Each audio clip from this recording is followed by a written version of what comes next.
Dans le monde du trading, un support et une résistance font partie des termes les plus utilisés.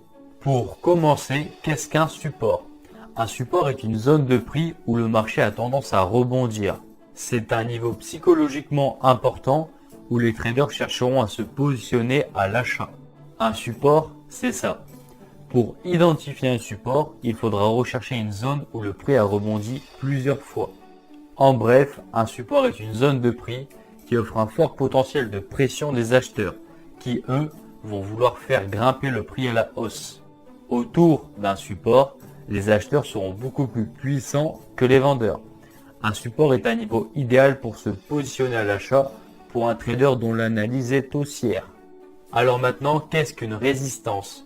Une résistance, c'est une zone de prix où le marché a tendance à rebondir, tout comme le support. Mais à l'inverse d'un support, une résistance est un niveau très important où les traders chercheront à se placer à la vente. Pour simplifier la chose, une résistance va servir de plafond et un support va servir de sol. Une résistance est une zone de prix qui offre un fort potentiel de pression des vendeurs qui, eux, vont vouloir faire chuter le prix à la baisse. Sur un support, nous allons chercher un achat et sur une résistance, nous allons chercher une vente. Bien sûr, il faut que votre analyse de marché soit cohérente avec votre prise de décision.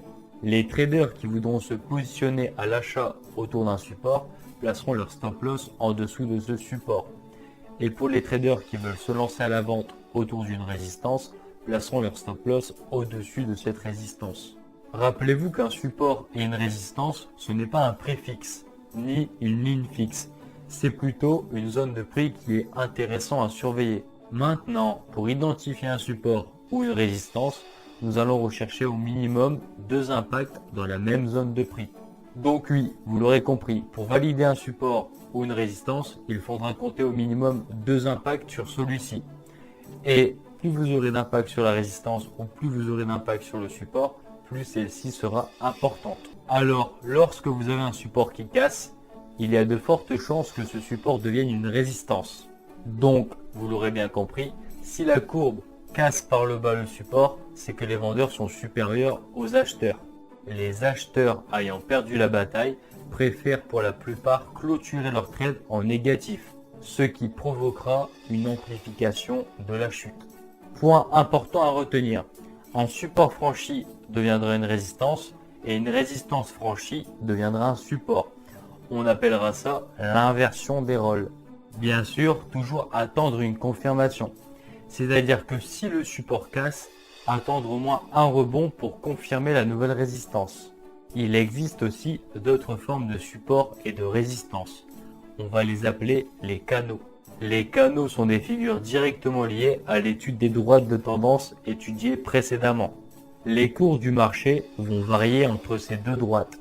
La première droite correspond au support du canal. C'est là que le marché va venir se reposer. La deuxième droite va servir de résistance pour le canal. C'est là où le marché va venir se heurter. On peut aussi appeler ça un plafond. Pour être considéré comme un canal, il faut au minimum deux impacts de chaque côté.